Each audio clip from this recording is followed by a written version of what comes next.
오늘 이 말씀을 통해서 함께 하나님께서 오늘 우리에게 주시는, 각자에게 주시는 또 음성을 듣기를 소망합니다. 이 노래를 여호와께 라는 제목으로 말씀을 나눌 텐데요, 오늘 말씀은 지난 시간에 계속 이어서 지금 우리는 출애굽기를 통해서 하나님께서 모세를 통해 또 이스라엘 백성들에게 주시는 언약의 말씀, 또한 그러한 언약의 역사들을 살펴보고 있습니다.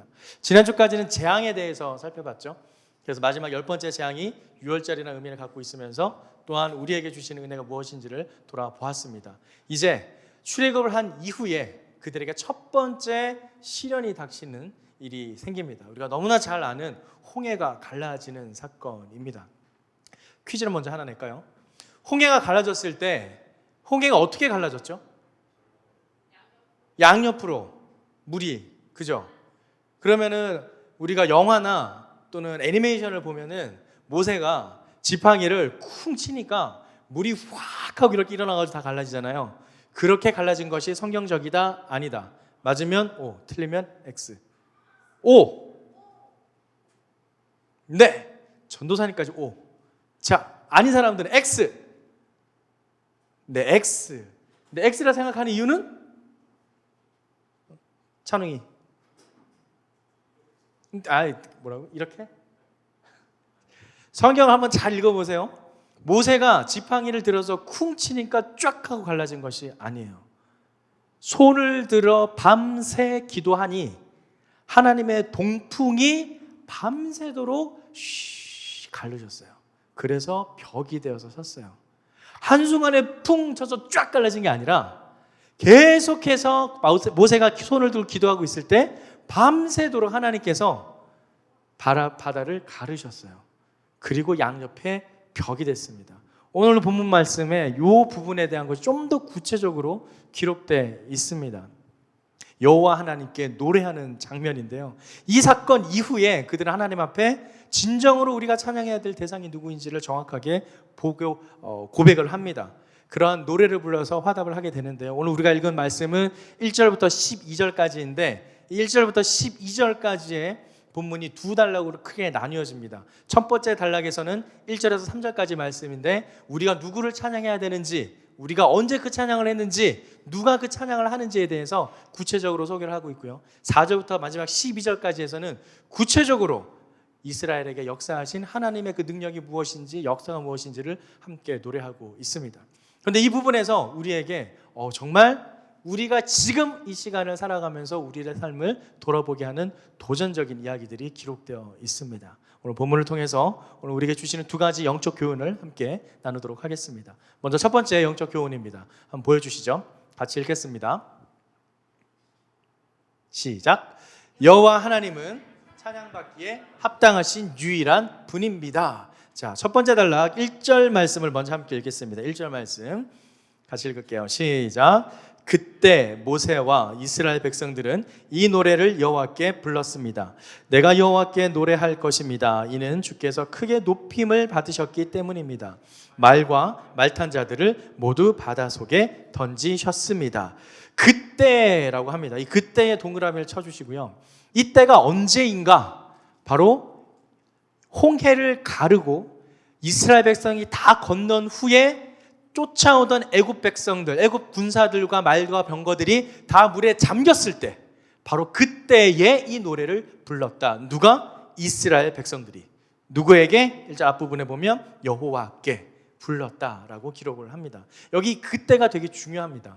이 그때를 원어에서는 그 시점을 강조하는 부사를 특별히 사용을 했는데요, 이게 언제 불렀느냐, 이 시점이 되게 중요해요.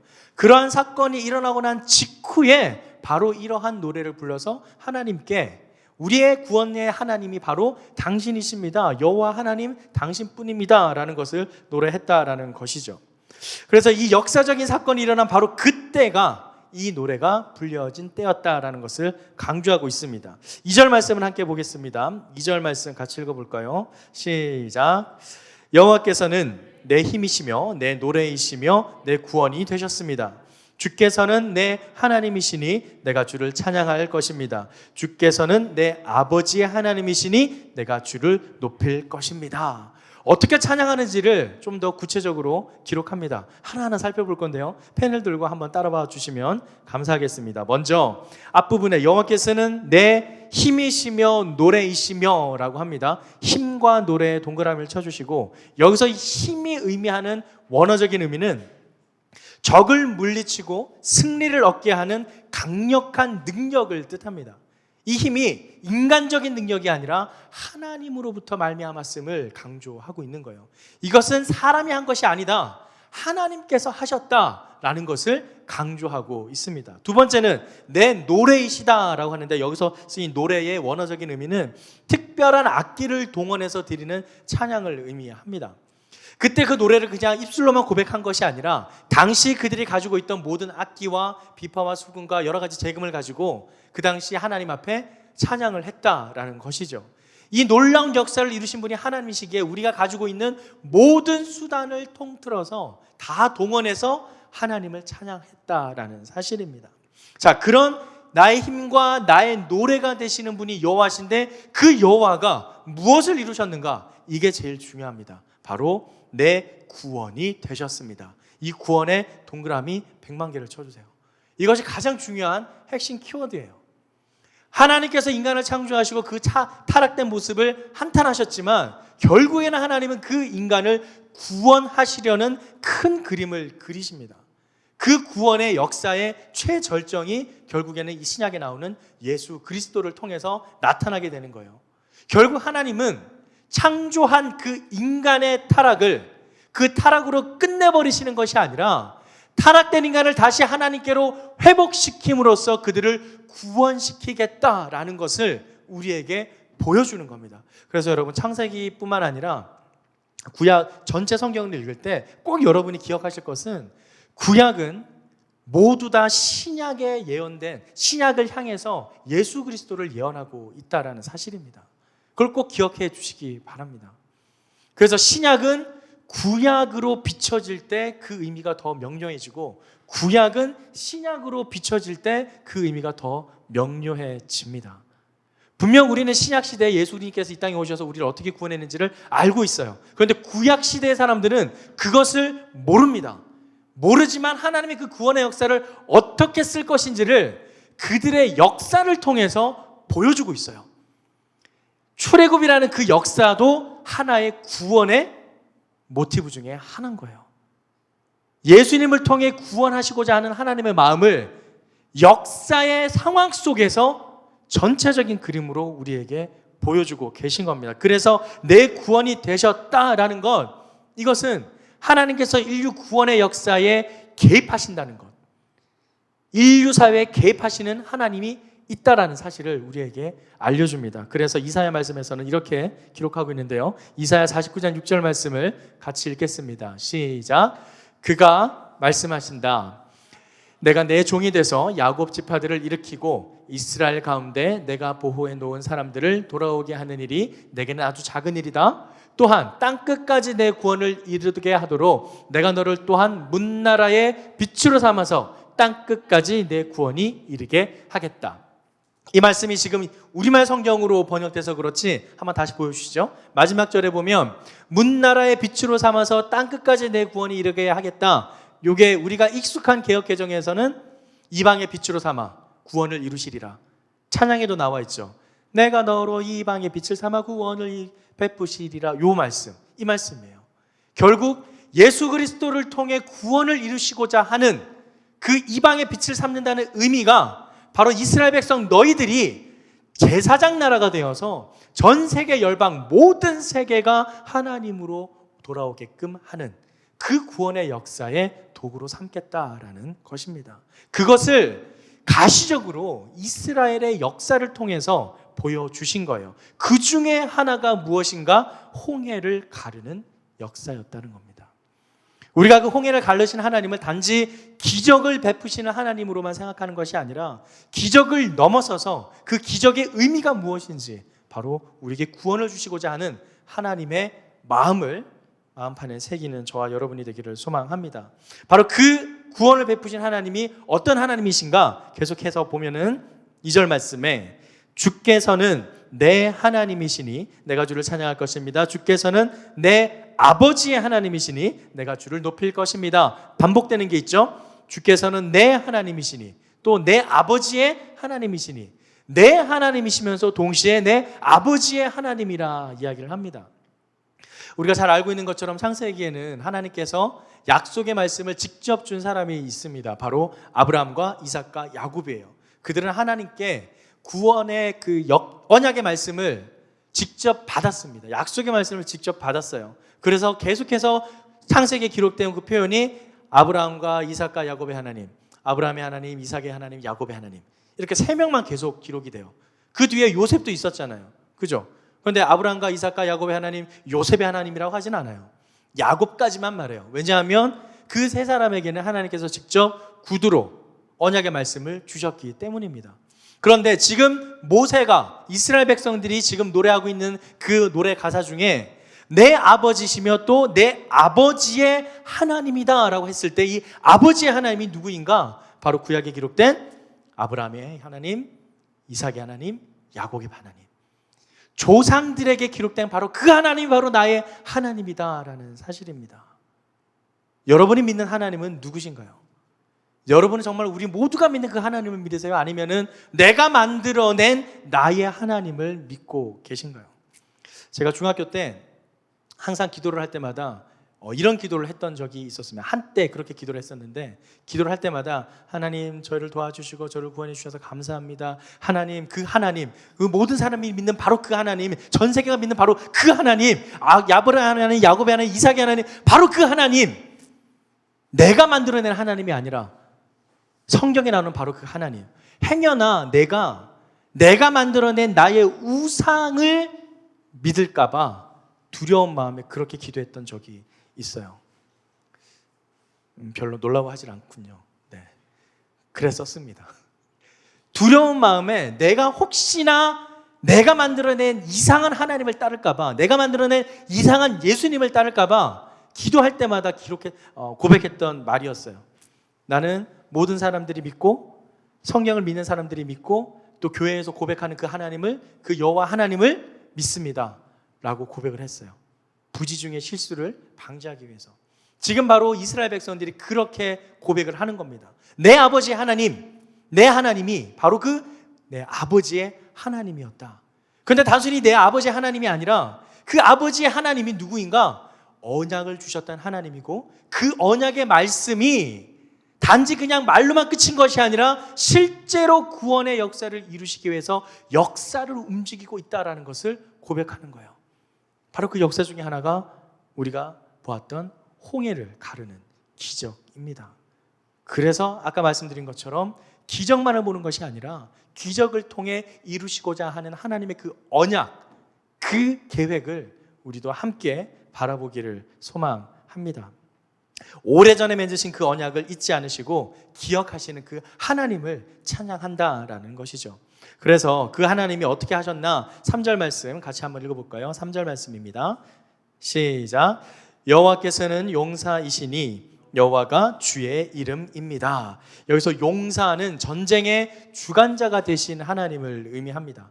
전쟁의 주관자가 되신 하나님, 바로 전쟁을 일으키시기도 하고 또 전쟁을 그치게도 하시는, 결국 우리가 보기에는 역사의 모든 흐름이 사람이 하는 것처럼 보이지만 그 사람을 움직이시고 그 마음에 요동치게 하시고 마음을 움직여서 동하게 하셔서 행동하게 하시는 분은 누구시다? 바로 하나님이시다라는 사실입니다.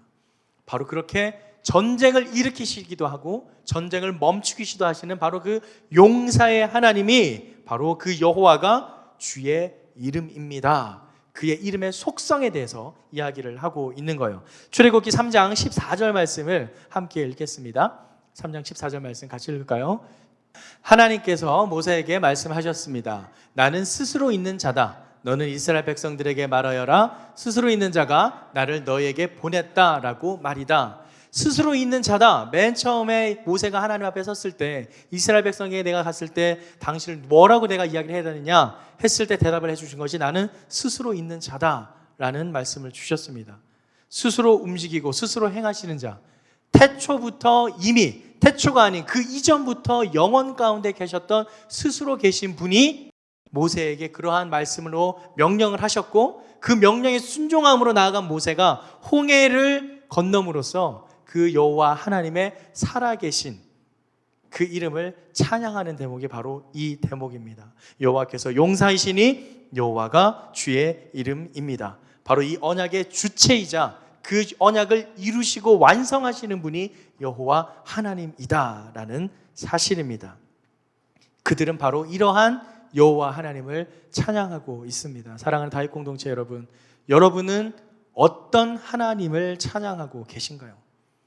여러분이 찬양하는 여호와 하나님, 여러분이 기도하는 대상, 여러분이 예배하는 대상은 누구인가요? 그냥 때가 됐으니까 이 자리에 앉아있고 드려야 할 것 같으니까 교회에 나와서 예배를 드리는 건지, 아니면 정말 나를 구원하시고 나의 삶을 주관하시는 그 하나님 앞에 경외함으로, 간절함으로 예배를 드리고 계시는지.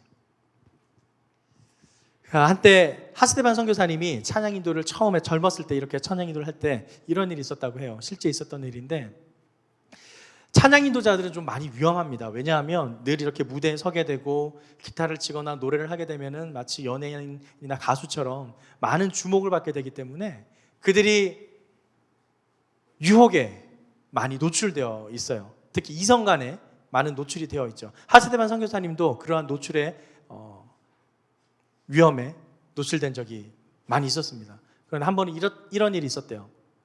찬양 인도를 마치고 이렇게 내려왔어요. 그때는 기타를 치면서 하스데반 선교사님이 찬양 인도를 했었는데, 딱 내려왔는데 어떤 자매가 편지를 주고 갔어요. 그래서 편지를 읽어봤더니 좋아한다는 거예요.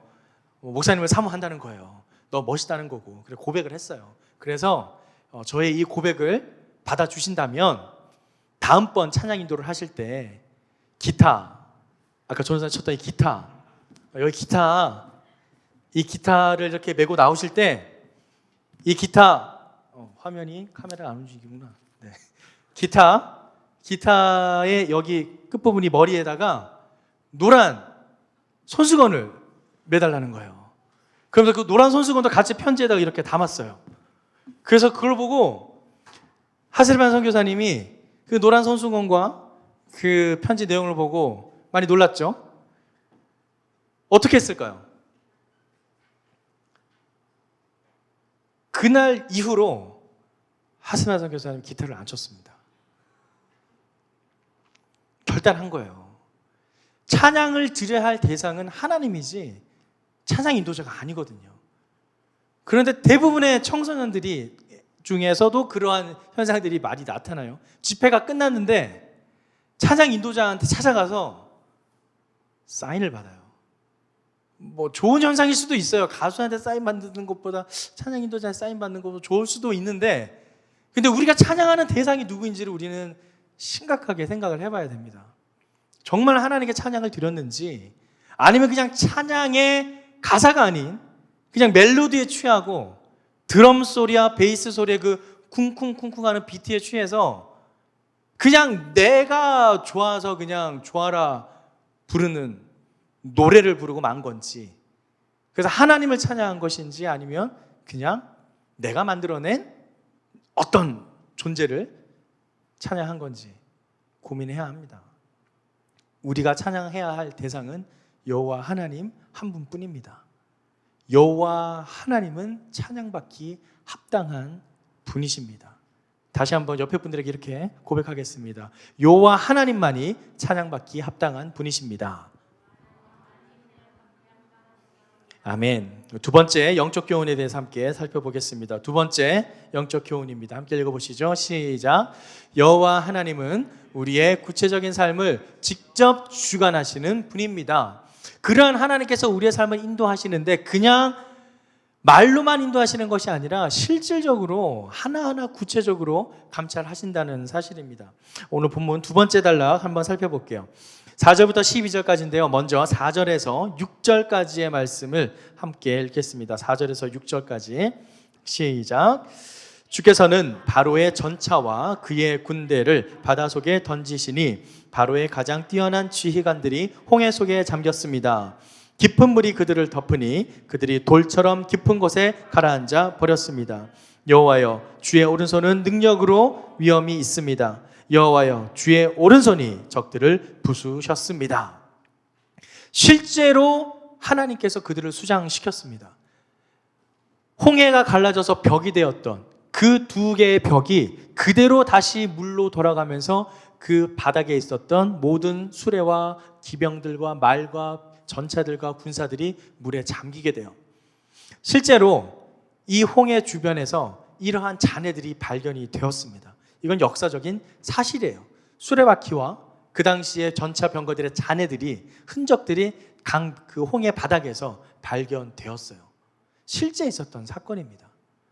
구체적으로 우리의 삶 가운데 역사하시는 하나님의 모습을 우리에게 보여주고 있습니다. 하나님께서, 주께서 지금 4절 말씀에 보면은 주께서 그렇게 하셨다라고 되어 있고 6절 말씀에서도 여호와여 주의 오른손, 여호와여 주의 오른손, 그러면서 하나님께서 직접 행하셨음을 우리에게 강조하고 있습니다. 8절 10절 말씀도 마찬가지인데요. 함께 읽어볼까요? 8절에서 10절 말씀입니다. 시작. 주의 콧김에 물이 쌓이더니 파도치던 물이 벽처럼 꼿꼿이 섰습니다. 깊은 물이 바다 한가운데 얼어붙었습니다. 원수가 말하기를 내가 그들을 따라잡아 전리품을 나눌 것이다. 내 욕망이 그들로 인해 채움을 받을 것이다. 내가 내 칼을 빼서 내 손으로 그들을 칠 것이다 라고 했습니다. 그러나 주께서 바람을 불게 하시니 바다가 그들을 덮었고 그들은 납처럼 거센 물결 속으로 가라앉았습니다. 여기 8절에 주의 콧김에 동그라미를 치시고 그리고 10절에 주께서 바람에 동그라미를 치셔서 콧김과 바람을 이어주세요. 동일한 뜻입니다. 루아흐라고 하는 하나님의 입김, 바람, 숨, 때로는 성령이라고도 번역할 수 있는 단어인데요. 동일한 의미를 지니고 있습니다. 무엇인가 하나님께서 아까 전에 홍해를 여호와의 동풍으로 가르셨다 그러셨잖아요. 그때 쓰는 단어도 이 루아흐입니다. 루아흐, 콧김, 바람, 숨, 호흡, 하나님께서 하셨다라는 것이죠. 출애굽기 14장 21절 말씀을 함께 읽겠습니다. 14장 21절 말씀 시작. 그때 모세가 바다 위로 손을 뻗었습니다. 그러자 여호와께서 밤새도록 동쪽에서 바람이 불게 하셨습니다. 그 바람 때문에 바닷물이 갈라져 바다가 마른 땅이 됐습니다. 아까 퀴즈 했던 내용의 정답이 여기 있어요. 뭐 때문에 바닷물이 갈라졌다고요? 손으로 쿵 내리쳐가지고 갈라진 게 아니라 여호와의 바람 때문에 갈라진 거예요. 밤새도록 동쪽에서 바람이 불게 하셨어요. 그래서 양 옆에 기둥처럼, 벽처럼 바다가 쌓이게 됩니다. 그 쌓이게 된 모습이 아까 우리가 읽은 말씀에서처럼 8절 말씀에 보면 파도치던 물이 벽처럼 꼿꼿이 섰고 또 깊은 물이 바다 한가운데 얼어붙었다라고 돼요. 그래서 추측컨대 이 모습이 벽처럼 딱딱하게 얼어붙은 그러한 모습으로 양쪽에 서 있었다라고 우리는 생각할 수 있습니다. 그렇게 하나님께서는 실질적으로 이스라엘 백성들이 홍해를 건널 수 있도록 그 바닷길을 여셨다는 거예요. 그리고 아까 읽은 것처럼 그냥 바다가 열린 것이 아니라 바닷물이 빠지면 거기는 당연히 갯벌이 되어야 되는데 갯벌이 아닌 마른 땅이 되었다 그래요. 사람들이 건널 수 있는 마른 땅이 된 거죠. 그렇게 치밀하게 우리의 인생살이를 하나님께서는 구체적으로 감찰하신다라는 사실입니다.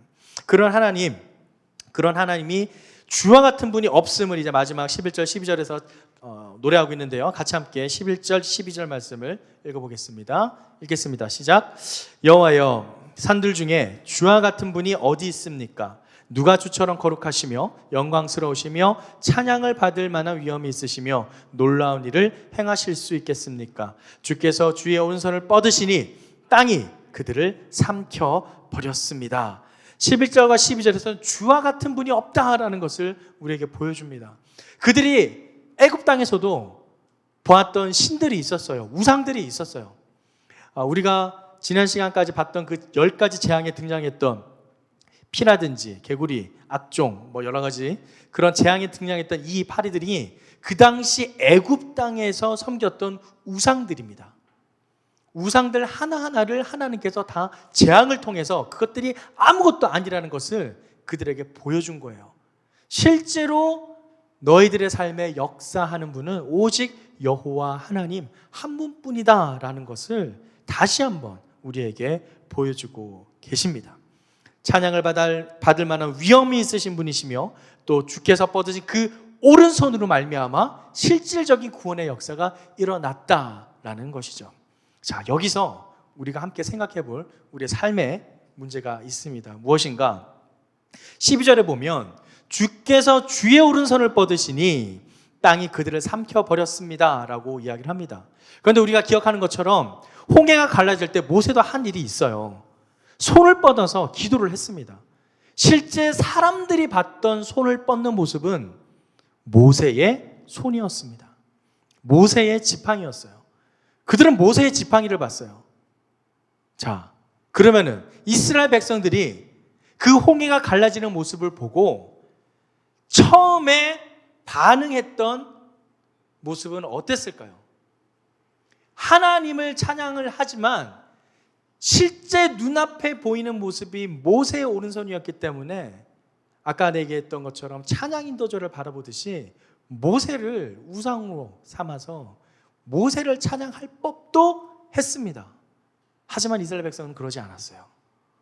모세를 찬양하지 않고 여호와 하나님만을 찬양했습니다. 또한 우리가 지금 읽은 것처럼 모세 스스로도 자기가 손을 뻗어 행했던 그 모든 것을 하나도 언급하지 않습니다. 전혀 거기에 대한 언급을 하지 않아요. 모든 것이 하나님께서 하셨다라는 고백을 합니다. 자신의 공로를 다 내려놓았다라는 사실입니다. 사랑하는 다윗 공동체 여러분, 우리의 삶도 그렇게 하나님 앞에 전폭적으로 의지하며 모두 내어드리는 삶이 되기를 간절히 소망합니다. 내 삶을 돌아보면은 내가 노력하고 내가 피땀 흘려서 애썼던 것들 분명히 있습니다. 하지만 그것을 나중에 돌아보면 이것이 하나님의 은혜였구나, 하나님이 하셨구나 라는 것을 고백하게 됩니다. 그런데 이렇게 고백하기가 쉽지가 않습니다. 왜냐하면 실제로 들였던 노력이 있고 시간이 있고 그 간에 마음에 아렸던 많은 애씀들이 있었기 때문에 쉽게 나의 공로를 포기하는 것은 정말 어려운 일입니다. 제가 중국에 있을 때 HSK라는 시험 공부를 했었어요. 그때 당시에는 지금처럼 1급부터 6급까지 돼 있는 게 아니라 1급부터 8급까지 있었고, 이제 외국인들을 위한 시험은 8급까지였었고, 그 다음에 고급형 시험이 따로 있었어요. 그래서 초, 중급까지가 외국인들이 쳤고, 고급형부터는 이제 조선족이나 한족 외의 다른 소수민족들이 치는 시험이었어요. 8급까지 시험이 있었는데 그때 열심히 공부를 해서 8급을 땄어요. 엄청 노력을 했죠. 근데 그때 당시 제가 듣기 싫었던 말이 있었어요. 제가 8급을 너무 빨리 따다 보니까 사람들이 너는 언어에 은사가 있어 막 그러는 거예요. 은사 없어요. 나 열심히 노력했는데 막 이런 생각이 막 드는 거예요. 노력한 시간들이 있으니까 그게 아까운 거죠. 그런데 돌아보면 그런 노력한 시간도 있었음에도 분명 그렇게 하게끔 해주신 것은 하나님이셨어요. 하나님이 기억이 나게 하시고 공부할 수 있는 상황을 허락하시고 그러한 여건이 되었기 때문에 그렇게 노력할 수 있었던 것이지, 그것이 내가 다 이루었던 게 아니라는 사실입니다. 그런데 그 자신의 공로를 포기하는 게 정말 쉽지는 않습니다. 여러분은 어떠신가요? 여러분이 노력했던 것들, 여러분이 이룬 성과들, 여러분들이 사회에서 인정받고 있는 모습들 어떠세요? 그러한 것들 중에 정말 이 모든 것이 하나님께서 하셨습니다 라고 온전히 고백하며 하나님께 드리실 수 있으십니까? 출애굽 14장 16절에는 이렇게 기록하고 있습니다. 함께 읽어보겠습니다. 14장 16절 말씀 보여주시죠. 같이 읽겠습니다. 시작. 너는 내 지팡이를 들고 손을 바다 위로 뻗어 물을 갈라라. 그러면 이스라엘 백성들이 마른 땅 한가운데로 해서 바다를 건널 수 있을 것이다. 분명 하나님께서는 모세를 통해서 손을 들고 바다 위로 뻗어라 라고 이야기를 합니다. 지팡이를 들고 있던 모세의 노력이 있었어요. 하지만 모세는 자신의 그러한 공로를 1절 언급하지 않고 오직 하나님께서, 주께서 주의 오른손을 뻗었다라고 이야기를 합니다. 사랑하는 다윗 공동체 여러분, 우리의 삶의 고백이 이러한 노래의 고백처럼 하나님을 높이기를 간절히 소망합니다. 자신이 분명히 했었지만 이 모든 것이 하나님이 하셨다라고 하는 고백, 나 자신은 사라지고 하나님만 영광 올리는 삶. 진정 내 삶의 주인은 하나님이신지 아니면 내가 주인이 되어 내 삶을 살아가고 있는지 진지하게 돌아보시기 바랍니다. 제가 이제 전도사 사역을 하면서 여러 가지 시행착오가 많았죠. 초창기 때, 파트 1년차 때, 벌써 한 14년 전이에요.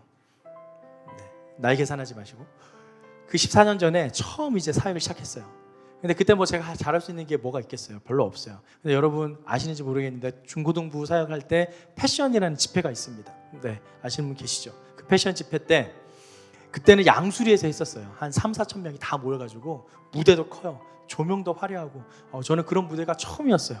야, 이런 데서 찬양을 하고 이런 화려한 조명과 그 연무도 나와요. 뿌연 게 막 이렇게 돼가지고 조명과 그런 음향과 사운드 모든 게 거의 뭐 공연 예술의 극치라고 할 수 있을 만큼 어마어마한 무대였습니다. 근데 거기서 이제 파트 교육자들 몇 명이 기도 백업을 하는 싱어로 서게 됐어요. 그래서 찬양 인도자는 따로 있어요. 찬양 인도자는 옆에 서 있고 이제 기도 인도하는 목사님 가운데 서서 기도 인도를 하시죠. 그럼 이제 다 함께 주여 모시고 기도하겠습니다. 그러면 이제 쾅쾅쾅쾅 하면서 이제 싱어분들이 대부분 후렴을 반복을 하잖아요.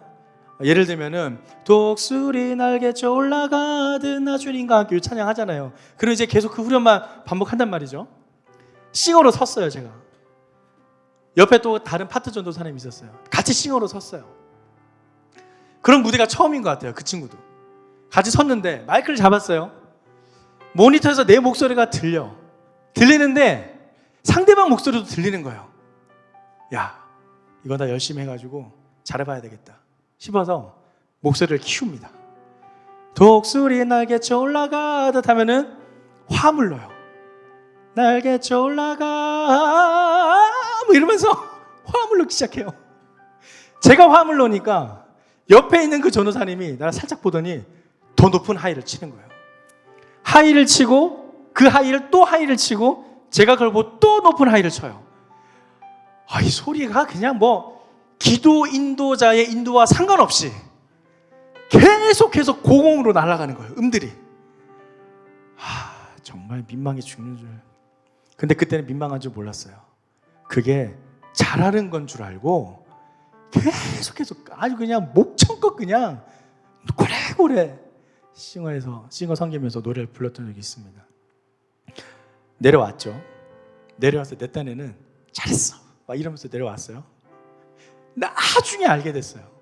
나중에 한참 뒤에 알게 된 게 그때 누가 싱어 했냐고 목사님들이 한참을 그 진행 프로그램 팀한테 뭐라 했대요. 누가 저런 애 세웠냐고, 누가 걔네를 세웠냐고 한참을 뭐라 했던 걸 나중에 들었습니다. 내가 드러나려고 내가 뭔가 잘해보려고 할 때는 반드시 실수가 있게 되고 삐거덕거리는 불협화음이 생기게 됩니다. 모든 공로가 내가 한 것이 아니라 하나님께서 하셨음을 고백하는 삶, 내 것을 포기하고 온전히 하나님만을 찬양하는 삶, 바로 그러한 삶이 저와 여러분의 삶이 되기를 소망합니다. 이 노래를 여호와께 올려드리는 이스라엘 백성들처럼 우리 또한 우리의 찬양을 받으실 분은 오직 여호와 하나님 한 분뿐이며 오직 그 여호와 하나님이 우리의 삶을 구체적으로 인도하신다라는 그 고백을 온전히 드리는 저와 여러분의 삶이 되기를 소망합니다.